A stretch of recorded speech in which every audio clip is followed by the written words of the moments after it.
Eric was a sweet little boy.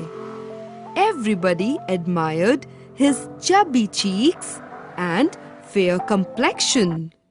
Eric was too proud of his fair complexion. To be honest, at times he would even skip a bath. And when Mommy questioned him, he would simply say, "I am so fair and good looking that no one would believe you that I hadn't taken a shower." Poor Mommy could only yell at him to go back and take a shower. And when Eric did take a shower, he would simply throw water all over his body. It was hardly ever that he cleaned himself well. One day, while Eric was forced to take a bath, he heard someone yell, "You better clean me well today, or I will make your life hell." Eric looked around, but he was alone in the bathroom. So he carried on. As usual, he quickly brushed his teeth, sprinkled a mug full of water over himself, and was about to reach out for the towel when he heard the voice again. "You forgot to clean me," someone said. "Wait, you have to clean me as well," a second voice demanded. Eric looked around, but there was just no one else in the bathroom. Suddenly, his eyes fell on the bathroom mirror. His eyes and ears had developed funny faces, and they were looking at him angrily. "Clean us now," his eyes and ears shouted angrily, "or else you will regret it." "Oh yeah?" scorned Eric. "I won't clean you. You can do whatever you want." Eric came out of the bathroom, got dressed, and rushed towards the living room. It was Sunday, so everyone was at home. Eric sat on the dining table and asked Mom to give him breakfast.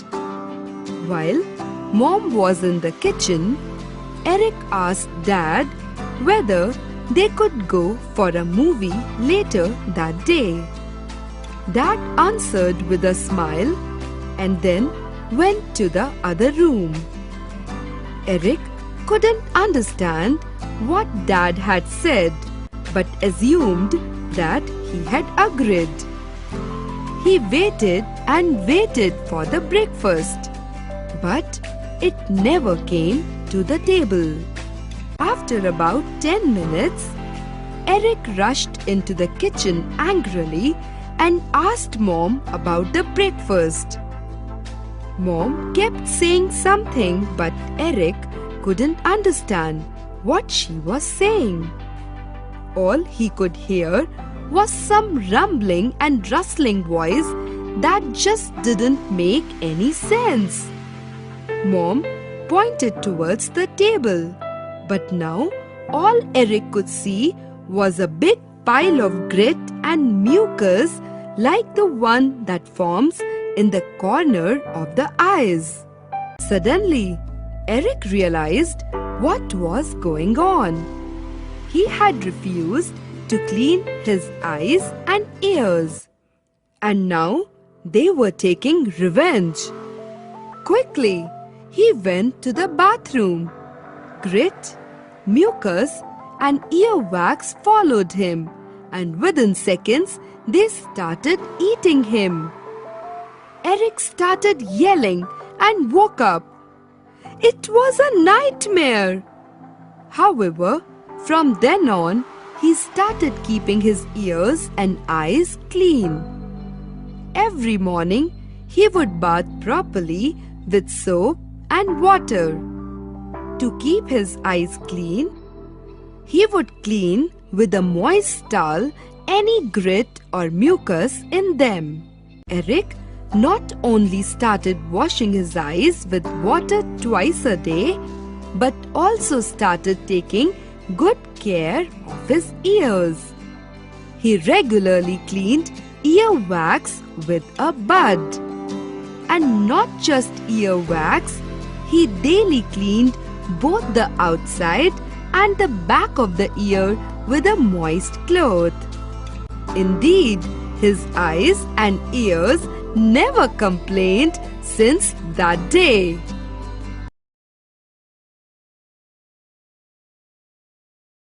Ron was a sweet little boy. Still, nobody wanted to stand near him. Ron was loved by everyone in the family. However, his friends always kept distance from him. One day, his best friend asked him to cover his mouth before speaking. It hurt Ron a lot. When he reached home, he told his mom what his best friend had asked him to do. "It is because your mouth stinks," said mother. "I have always asked you to brush at least twice a day, but you never listen." "Ah!" said Ron angrily. "Don't nag me again. It is something else that is bothering my friend. You don't know a thing about it." The next day, it was Grandma's birthday. Ron gave her a nice card and Grandma gave him a box of sweets and chocolates on the condition that he would brush his teeth after eating them.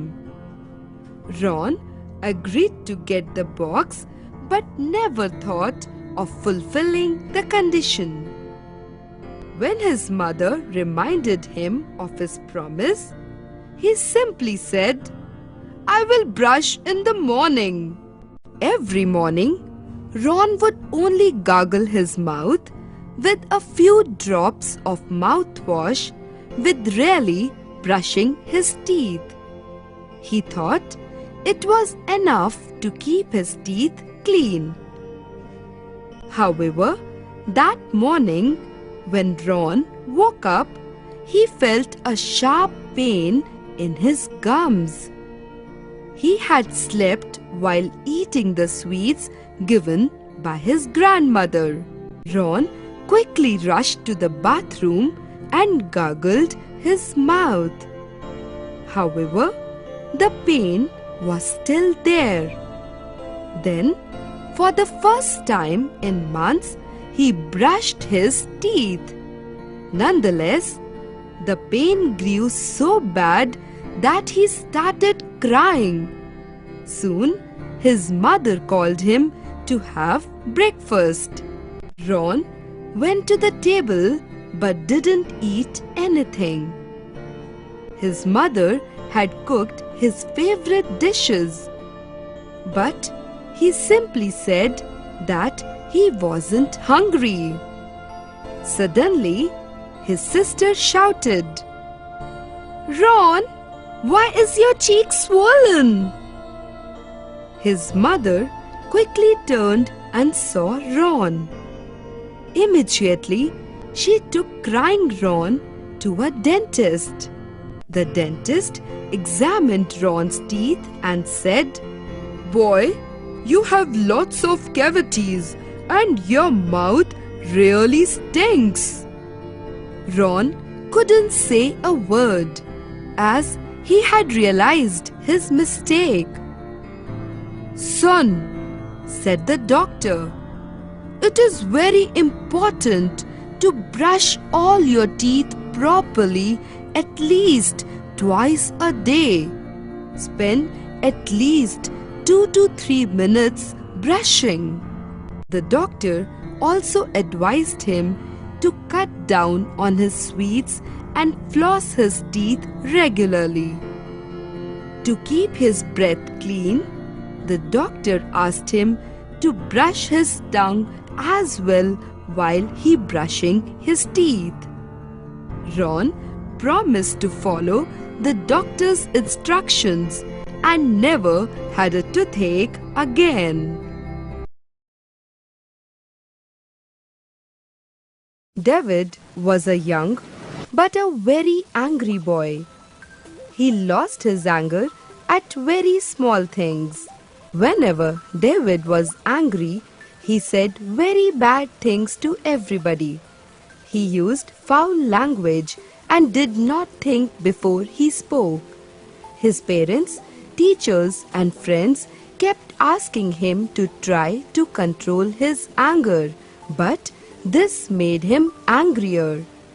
He would just stomp off from the discussion saying, "Oh, stop nagging me. You are making me angry now." One day, Dad got a wooden plank, some nails, and a hammer for David. "David, I have got something for you. Come here," said David's father. David came running to his father as he, like all other kids, loved surprises. But when he saw the things, he was surprised. "What's this for, Dad?" asked David. "Well, David, this will help you to control your anger," replied Dad. The moment he heard the mention of his anger, he started losing it again. Dad saw that David had started losing his anger, so he smiled and said, "Every time you lose your anger, David, strike a nail in the wooden plank." By the time Dad finished what he wanted to say, David had already lost his anger. He stormed off with the wooden plank and started striking a nail in it. Now, whenever David felt angry, whenever he came across something he didn't like or someone who didn't listen or act according to him, he struck a nail on the plank. This went on and on and on. Soon, the plank was full of nails because David was angry with every situation and person around for one reason or the other. Then, one day, Dad went to David and, taking the plank in his hands, started taking out the nails one by one. David, curious, kept looking at what his dad did. Once all the nails were out, Dad said, "Look at these holes, David. Each time you struck a nail in the plank represents each time you said something bad to somebody in anger. Each bad word left a hole in somebody's heart. These holes cannot be repaired, and neither can the ones that you created, David. This is the reason why we should not get angry and say things that we are not supposed to say." "Oh my God! I never realized that I was hurting someone so bad, Dad. From now on, I promise that I will try to control my anger so that I do not hurt anybody," said David. "But Dad, what are the ways in which I can control my anger?" asked David. Dad answered, "Well, first of all, every time you lose your anger, count till 20 slowly before reacting. If this does not help, then start thinking happy thoughts. Alternatively, you can try to move away from the thought that made you angry. Try these small things and I am sure that you will be able to control your anger. David was surprised that controlling his anger could be so easy. He said, "I will definitely try these techniques, Dad," and hugged his dad. Everybody was surprised to see the change in David. He was more patient and had started treating everybody nicely. He had stopped using foul language and was polite to everyone. All this happened because he had learned to control his anger and was thus consequently happier.